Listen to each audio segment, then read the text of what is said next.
السلام عليكم ورحمة الله وبركاته. وعليكم السلام. نحمده ونصلي على رسوله الكريم أما بعد. We are continuing our dars of Shama'il at-Tirmidhi, the compilation of Imam Tirmidhi, of those ahadith that pertain to the description of the Prophet ﷺ in his physical characteristics and attributes, as well as his likes, dislikes, habits, and ways of doing things. ﷺ. We are nearing the end of the chapter of the physical description. عن سماك بن حرب قال سمعت جابر بن سمرة رضي الله عنه يقول كان رسول الله صلى الله عليه وسلم ضليع الفم أشكل العين منهوس العقب. Simak ibn Harb says that I heard Jabir ibn Samura radiallahu anhu describing the Prophet sallallahu alaihi wasallam as having a full mouth and ashkal al-ain. The narrator from Simak rahimahullah asked him, what does this word ashkal mean? So he described this word ashkal as having eyes that are not completely round and circular, but rather having edges that are tapered.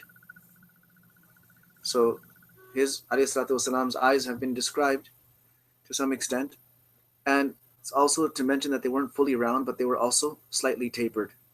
This was the tafsir given by Simak. However, other ulama say that ashkal here, it means that his eyes had sometimes a slight reddish tint to them, or sometimes they would be blood vessels in his eyes would become visible.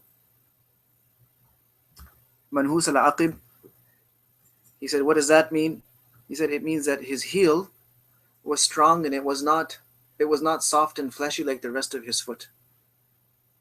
So the foot had flesh on it, the feet from the bottom, the soles were well arched, but the heel was strong and firm, and it was not covered with a layer of meat.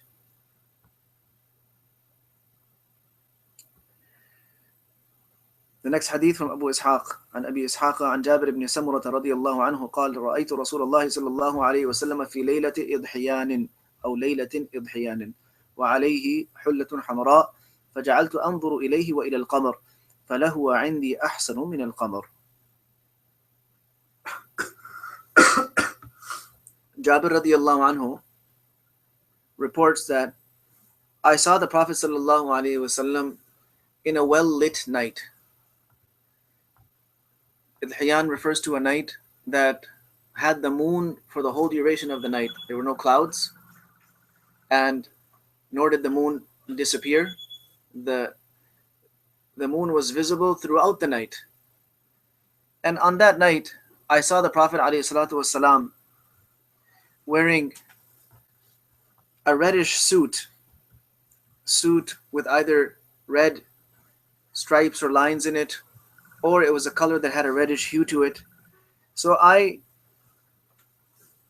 would look at the Prophet ﷺ and then look at the moon. Remember, it's a night with a very long moon. So throughout the night, this is what he did. He observed the Prophet ﷺ and observed the moon and back and forth. And he said that there is no doubt, lahua, this lam is used with qasam, that I swear that after looking at him repeatedly and looking at the moon, he appeared more beautiful to me than the moon. And of course, what is the beauty of the moon compared to the beauty of Rasulullah sallallahu alaihi wasallam?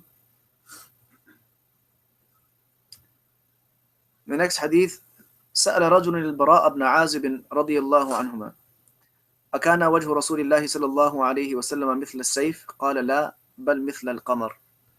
Somebody asked the Bara radiallahu anhu that when you talk about the shine of the Prophet sallallahu alaihi wasallam's face, could you compare it to that of a sword? He said no, it was not like the shine of a sword, the glint of a sword, but rather it was like the shine of the moon. So the ulama have mentioned that there are two comparisons being made here. One is in the shine, where the sword is something that it's very bright, it's got this distinct glint to it, and it reflects whatever is placed in front of it. So the face of the Prophet ﷺ was also filled with nur, but it was not like that. It was like the nur, the light of the moon, which enlightens everything around it.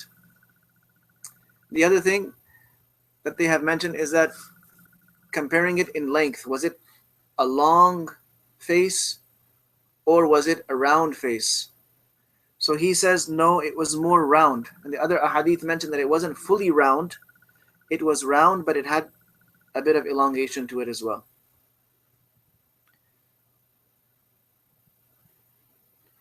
The next hadith, عن أبي سلمة عن أبي هريرة رضي الله عنه قال كان رسول الله صلى الله عليه وسلم أبيض كأنما صيغ من فضة رجل الشعر. This is the description of Abu Hurairah رضي الله عنه, that the Prophet صلى الله عليه وسلم was fair, and his body did have this shine to it. His whole body had this shine to it, as if he had been molded out of silver. And he had wavy hair. The next hadith from Jabir radiallahu anhu. أن رسول الله صلى الله عليه وسلم قال عرض علي الأنبياء فإذا موسى عليه السلام ضرب من الرجال كأنه من رجال الشنوءة ورأيت عيسى بن مريم عليه السلام فإذا أقرب من رأيت به شبها عروة بن مسعود ورأيت إبراهيم عليه السلام فإذا أقرب من رأيت به شبها صاحبكم يعني نفسه ورأيت جبريل عليه السلام فإذا أقرب من رأيت به شبها دحية. So here Jabir ibn Abdullah radiallahu anhu reports that the Prophet sallallahu alaihi wasallam said that the prophets alayhi salatu wasalam were brought to me, were shown to me. So this could be in a dream, that the prophets alayhi salatu wasalam were shown to the Prophet sallallahu alaihi wasallam, or this could be referring to his alayhi salatu wasalam meeting the prophets on the night of Isra.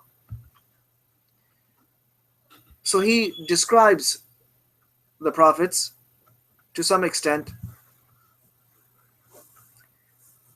He said there was Musa alayhi salam of an average build. Darbun min al-rijal. He was neither chubby, nor excessively thin, nor excessively tall, nor excessively short. He was a man of average build. كَأَنَّهُ مِنْ رِجَالِ شَنُوءَ. I can compare him to the people of the Shanu'a tribe. The Shanu'a tribe was originally from Yemen, and some have said that they were from those Arab tribes referred to as the Qahtani tribes. So they were known for a specific type of physique that they had. They were strong, but they had average build. They were neither extremely skinny nor were they chubby and fat. They were not overly tall or neither short. They were known to be people of average build but strong. So that was the build of Musa alayhi salam. Then he says, and I saw Isa alayhi salam. And the person I have seen with bearing the closest resemblance to him, the person I have seen bearing the closest resemblance to Isa alayhi salam from amongst you people, from amongst the people around us, is Urwa ibn Mas'ud. Now Urwa ibn Mas'ud radiallahu anhu was the man who, before accepting Islam,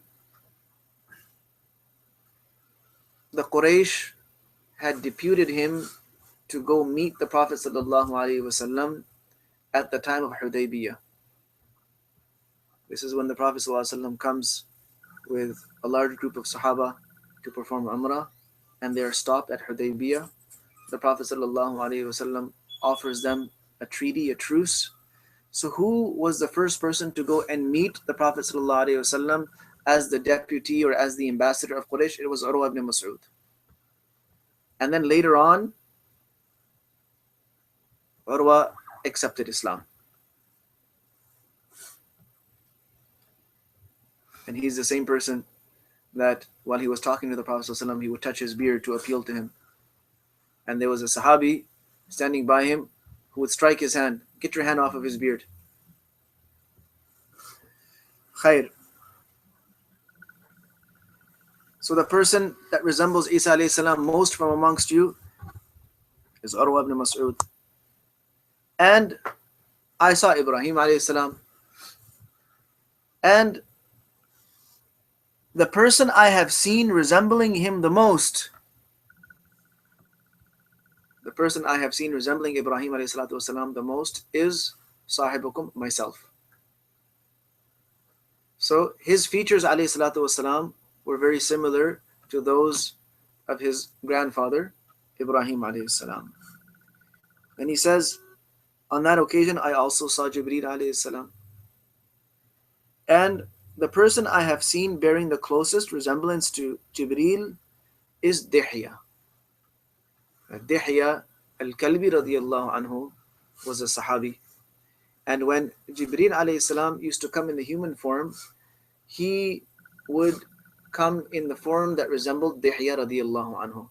Some ulama and some narrators have presented it as Jibreel coming in the shape of Dihya al-Kalbi. And others have said that he came because he used to come in the shape of a very handsome man. And Dihya radiyallahu anhu was one of the most handsome and attractive Sahaba radiyallahu anhum ajma'in. So his features resembled that shape, that human shape that Jibreel alayhi salatu wasalam came in the most.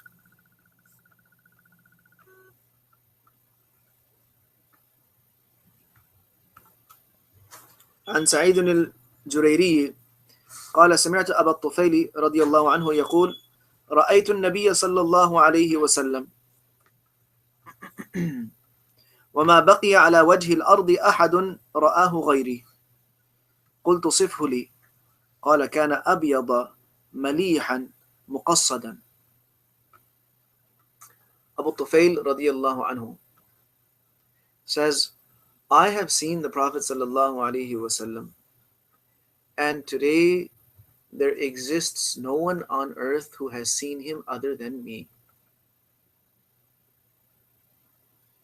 What this means is that Abu Tufail radiallahu anhu, whose name was Amir ibn Wathila, he was the oldest Sahabi, the last Sahabi to pass away from amongst all of the companions of Nabi sallallahu alaihi wasallam, and he passed away in the year 110 after Hijrah. So when the Prophet sallallahu alaihi wasallam left this world, he was a young boy. He was born either in the year of Hijrah, or some have said in the year of the Battle of Uhud. So based on that, his age when Nabi sallallahu alaihi wasallam passed away would have been 7 years old or 9 years old. So he saw the Prophet sallallahu alaihi wasallam as a child. He mentions this. So the person who was in front of him said, can you please describe him for me? Can you remember him? Of course, who could forget the Prophet sallallahu alaihi wasallam? Can you describe him to me?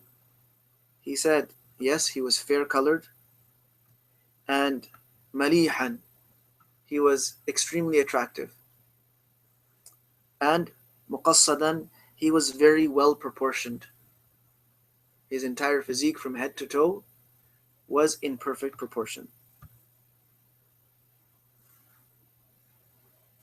عن ابن عباس رضي الله عنهما قال كان رسول الله صلى الله عليه وسلم أفلج الثنيتين إذا تكلم رؤيا كالنور يخرج من بين ثناياه.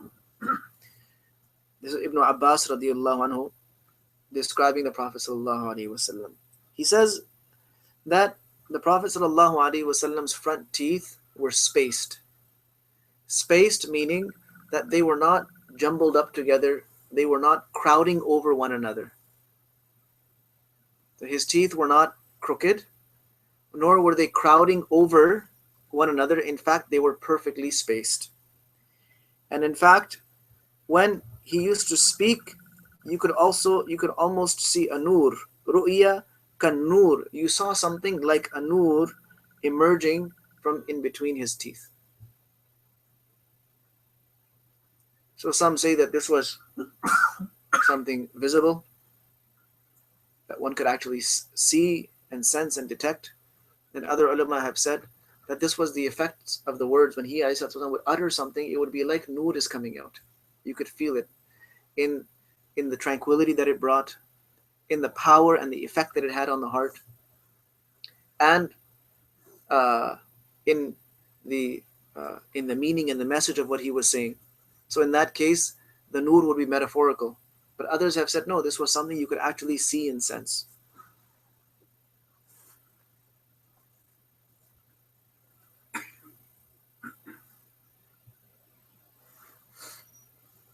Now, the next chapter is about the khatam of nubuwah, the seal of prophethood. The seal of prophethood, as it is called, was a stamp that was placed on the Prophet ﷺ either at birth or before birth, or after his chest was opened up and his heart was washed. At one of these three occasions, Jibreel alayhi salam stamped him with this. So what did it look like? It looked like a bit of protruding flesh. Some have said that there was an inscription on it. There was something actually written on it. Some books mention that Muhammadur Rasulullah was actually written on it in the skin. Others have said that it said Sirfa Antal Mansur. But most of the ulama of Sirah say that there wasn't anything written on it. It was a protruding piece of flesh. And the previous books that had mentioned the Prophet ﷺ described him with this stamp on his back. And they also mentioned that this would be one of the telltale signs of the final prophet. And like you will see up ahead, there were people who had studied the previous books who were looking for that. So, because it is part of the physical description of the Prophet ﷺ, it is mentioned here. It could have been mentioned in the previous chapter as well, but because of its importance and significance, Imam Tirmidhi rahimahullah has designated a separate chapter for it. So the first hadith from Sa'ib ibn Yazid radiyallahu anhu. سمعت Sa'ib ibn Yazid رضي الله عنه يقول ذهبت بي خالتي إلى النبي صلى الله عليه وسلم فقالت يا رسول الله إن ابن أختي وجع فمسح رأسي ودعا لي بالبركة وتوضأ فشربت من وضوئه وقمت خلف ظهري فنظرت إلى الخاتم بين كتفيه فإذا هو مثل زر الحجلة. Sa'ib ibn Yazid radiyallahu anhu says that my aunt brought me to the Prophet sallallahu alaihi wasallam. My mother's sister, my khala, brought me to the Prophet sallallahu alaihi wasallam when I was young, when I was a child. And she said, "O Prophet of Allah, my nephew here is in pain." So this riwayah of Tirmidhi uses the word waj'an. The narration of Bukhari uses the word waqi'an. So waj'a means a person who is experiencing pain generally. The word waqi' means a person who is experiencing pain in his foot specifically. So he had injured his foot or wounded his foot. It was hurting. فَمَسَحَ رَأْسِي. The Prophet ﷺ passed his hand, his blessed hand, over my head. وَدَعَا لِي بِالْبَرَكَةِ. And made dua that Allah subhanahu wa ta'ala gives me barakah. The muhaddithin have raised the question that why did Nabi Sallallahu Alaihi Wasallam pass his hand over the boy's head? Was this for the sake of curing the boy? Or was this as a habit as any elder person would do with a younger person? Both opinions have been mentioned. Some have said that because the boy was in pain, Nabi Sallallahu Alaihi Wasallam did this. But Shaykh al-Hadith, Mawlana Muhammad Zakaria Sahib rahimahullah, writes that it is more likely that this was an act that the Prophet ﷺ did as he used to do with other children as well. So passing his hand over him as a sign of love and affection, and then he made dua for barakah. This was not the treatment just yet. وَتَوَضَّأَ. Then he ﷺ performed wudu. Whether it was a wudu that he was going to perform anyways, or it was a wudu that he made specifically for this.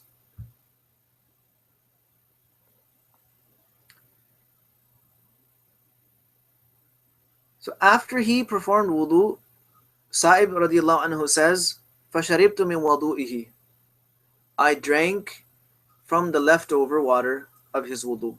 Now this could imply one of two things. One is that whatever water was left in the vessel after Nabi Sallallahu Alaihi Wasallam had finished his wudu. This is one meaning. And the other meaning is the water that had actually dripped off his limbs. That was collected, and from that Sa'ib radiallahu anhu drank as a treatment, as a cure. So either is permissible, either is possible, but it is more likely that it was the water that had dripped off of his limbs. And that's what this Sahabi was drinking for the sake of shifa. We do know in Sahih Hadith that when the Prophet ﷺ used to perform wudu, Sahaba radiallahu anhum used to run to catch the wudu before it would fall on the ground, to catch that water. And they would take it and rub it over themselves for tabarruk.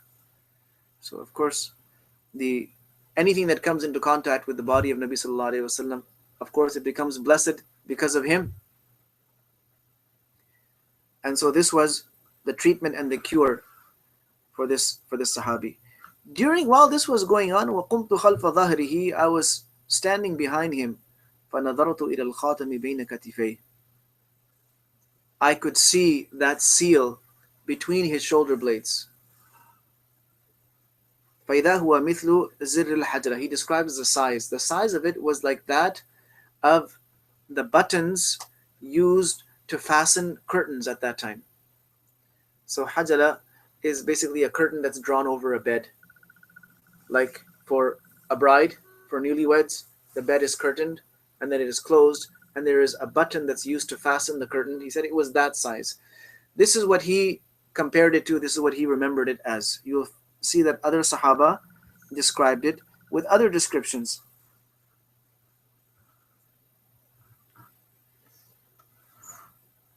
جابر رضي الله عنه عن جابر بن سمرة رضي الله عنه قال رأيت الخاتم بين كتفي رسول الله صلى الله عليه وسلم غدة حمراء مثل بيضة الحمامة. Jabir radiallahu anhu also saw this khatam, this seal between the shoulders in the back of Nabi sallallahu alaihi wasallam. Muhaddithin have said that it was closer to the left shoulder, close to the shoulder blades, or perhaps on the shoulder blade towards the left side. And he said it was like a knob of flesh. غُدَّةً حَمْرَاء. It was like a knob of flesh. It had a reddish color to it, مِثْلَ بَيْضَةِ الْحَمَامَةِ, and in size it was like the egg of a pigeon. So it was like a small egg. The next hadith from Rumaytha رضي الله عنها قالت سمعت رسول الله صلى الله عليه وسلم ولو أشاء أن أقبل الخاتم الذي بين كتفيه من قربه لفعلت. يقول لسعد بن معاذ يوم مات اهتز له عرش الرحمن. Rumaytha radiallahu anha says, I heard the Prophet sallallahu alaihi wasallam saying. So what she's actually talking about is something she heard him say, but she wants to emphasize how close she was to the Prophet ﷺ when he said it. To stress the fact that there is absolutely no doubt in what she heard. So while describing her proximity, she was behind him. I was so close to him that if I wanted to kiss the khatam of Nubuwah, that seal of Nubuwah on his back, I could have done so. In other words, I was that close to him. So this could have been when Nabi Sallallahu Alaihi Wasallam is passing by, he's passing through the marketplace, coming somewhere, going somewhere during the time of Hajj, in a battle. It could have been anywhere.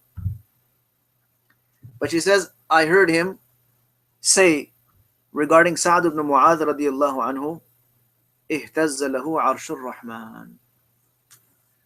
So the literal translation of this is that the Arsh of Rahman, the Arsh of Allah subhanahu wa ta'ala shook. It shook, it quaked, it vibrated, it tremored, it trembled. When Sa'd ibn Mu'adh radiallahu anhu passed away. What did this mean? It means, according to many of the muhaddithin, that this was the angels of the Arsh. The angels of the Arsh in happiness, in joy of Sa'd radiallahu anhu coming up. They began shaking, moving their wings. And others say that it was the Arsh itself, out of happiness, that Sa'd radiallahu anhu is leaving this dunya and moving in towards the Akhirah. So Sa'd radiallahu anhu was one of the first Muslims in Medina. He accepted Islam at the hands of Mus'ab ibn Umair radiallahu anhu. And because he was the chief of his tribe, his entire tribe accepted Islam because of him. He went, invited them, he asked them what kind of person they thought he was, and so on and so forth. And they said, you are a person that we will follow no matter what. We have such high regard for you. So then he said, fine, if that is the case, then all of you must accept Islam. So they all accepted Islam. This became the first large group of Muslims in Medina. He became injured in one of the battles. He was not very old. Some narrations mention that he was only 37 years old at that time. But in any case, he got struck in his arm during one of the battles, and one of the major veins of his forearm split open, and the bleeding would not stop, and he passed away because of that injury. Khair.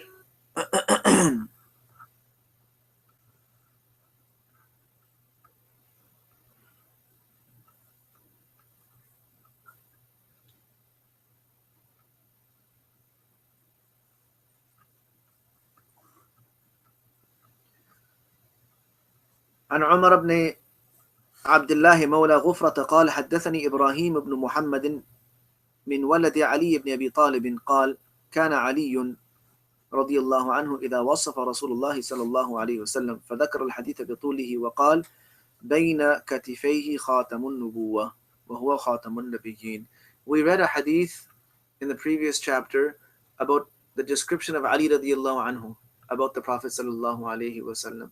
So he mentions here that one of the grandsons or one of the descendants of Ali radiallahu anhu, while mentioning the description of Ali radiallahu anhu regarding Nabi sallallahu alaihi wasallam, says that he also used to add that between his shoulders was the khatam of nubuwah, the seal of nubuwah, and he was the seal of all the prophets, meaning he was the last and final prophet.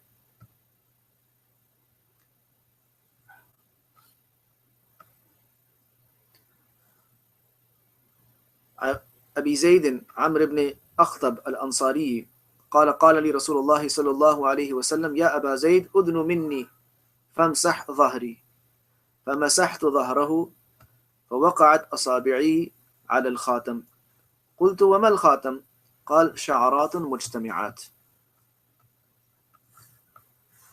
The Prophet sallallahu alaihi wasallam asked one Sahabi by the name of Abu Zayd Al-Ansari radiyallahu anhu. He says, come close to me and rub my back. So he says, I started rubbing his back and my fingers came upon this piece of flesh. So the person that he is narrating to says, so what was it like? So he described it, and amongst the description he said there were some hair around it.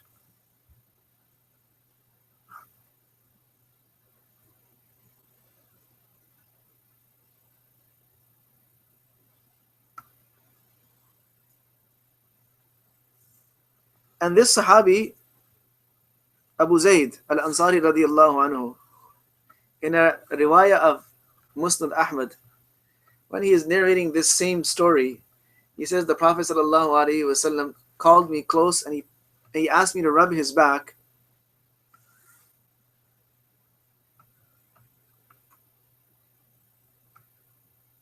And in one narration, he alayhi salatu wasalam passed his hands over his head, over his beard, over his face. Nabi sallallahu alaihi wasallam passed his hands over him and he said, Allahumma jammilhu wa adim jamalahu. Oh Allah, beautify him and keep him beautiful. The Prophet sallallahu alaihi wasallam made this dua, possibly after the Sahabi rubbed his back. He made dua for him. And the riwayah of Muslim Ahmad says that this Sahabi reached the age of over 100 years. And even at that time, he hardly had any white hair in his beard and in his head. And they say that his face remained fresh and young. It didn't become wrinkled. The skin didn't get flappy, like what happens when you get old. He didn't get discolored. He remained young looking and handsome all the way up to over 100 years. Subhanallah.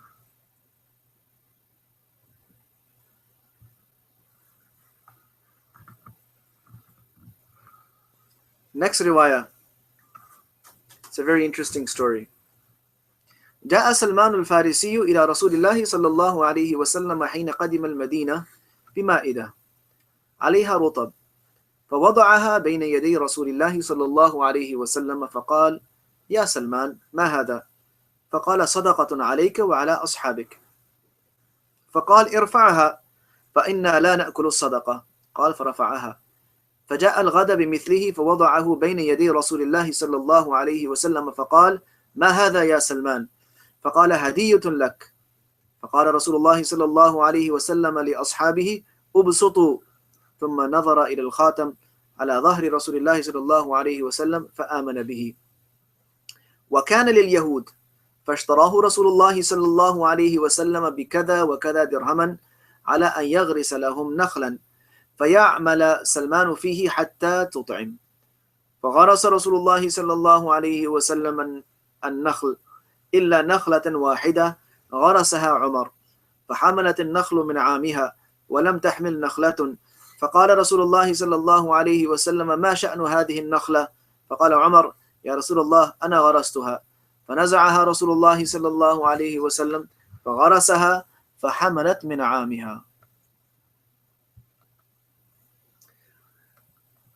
The story of how Salman al-Farsi radiallahu anhu accepted Islam, or his journey to Islam, it's a very long story.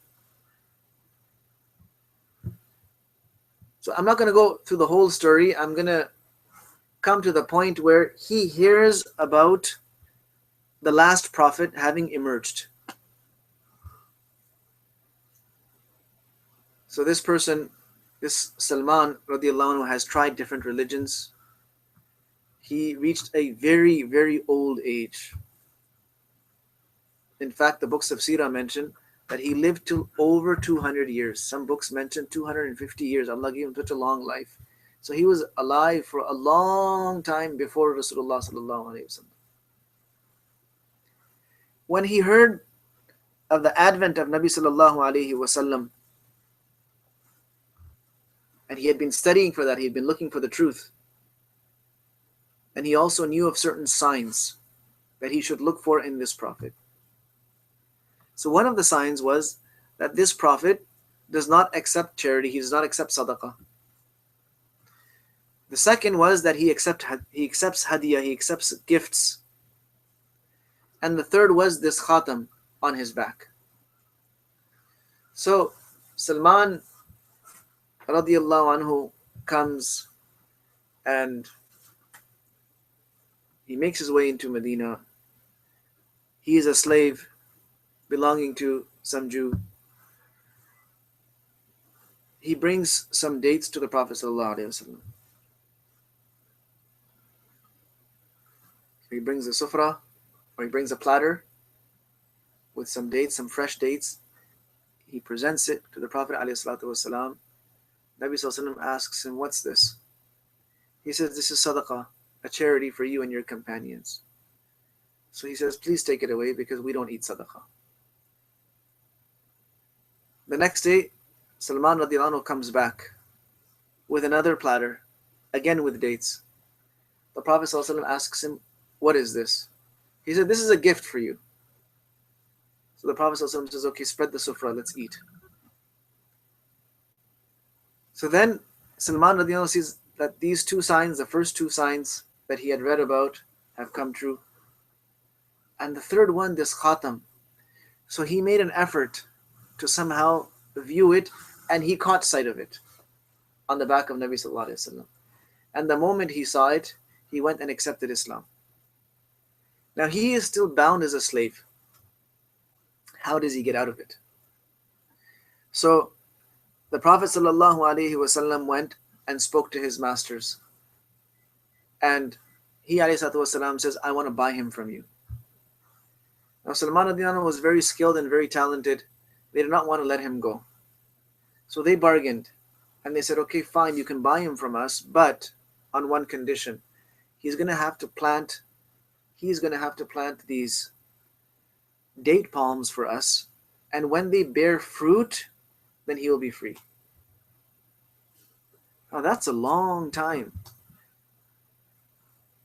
But interestingly, the Prophet ﷺ agreed. He said, okay, fine. No problem. So he went to the orchard with Salman radiallahu anhu, and Nabi sallallahu alaihi wasallam started planting the trees himself. And he planted and planted and planted and planted. Umar radiallahu anhu happened to be with him. So just for the sake of helping out, Umar radiallahu anhu also planted one of them. Now, these trees, within 1 year, they grew to their full length. And the first year, they started giving fruit. In the first season. The Prophet ﷺ went to the garden to take a look at them. And he saw that all of them had given fruit except for one. And he said, what happened to this one? So Umar radiallahu anhu comes up and he says, O Prophet of Allah, you didn't plant that one, I did. I took the shoot and I am the one who planted it. The Prophet ﷺ said, okay. So he had it uprooted.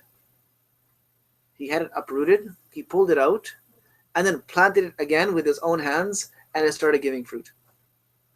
And in this manner, Salman radiallahu anhu won his freedom. And I have had the good fortune of seeing this orchard, of being in that orchard and seeing those trees. They're still there. They're still intact. And that orchard still exists in Medina.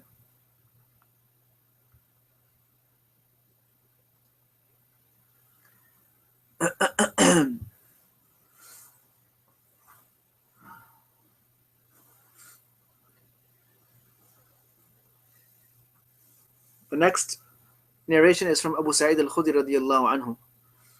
He was asked about that khatam, that seal of nubuwah. عن أبي نضرة العوقي قال سألت أبا سعيد الخدري عن خاتم رسول الله صلى الله عليه وسلم يعني خاتم النبوة فقال كان في ظهره بضعة ناشزة. It was a small protruding piece of flesh.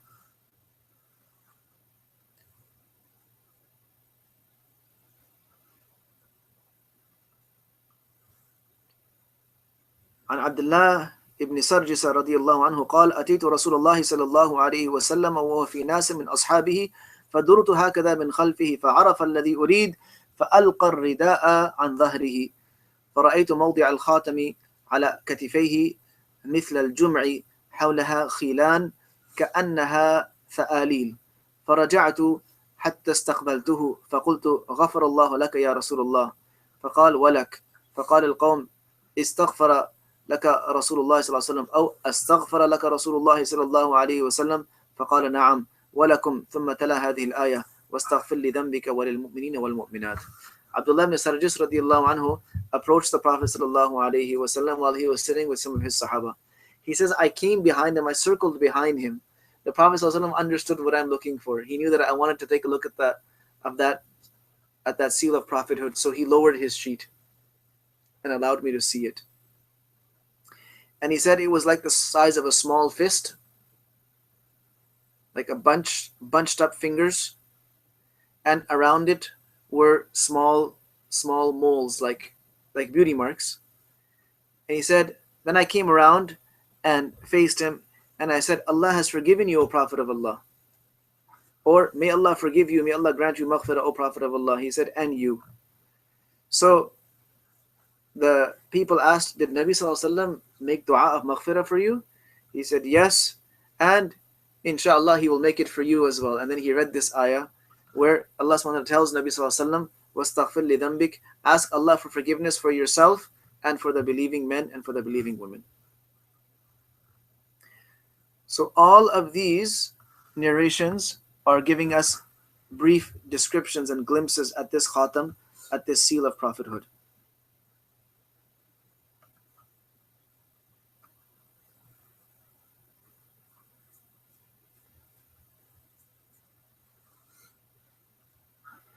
And that is the end of this chapter.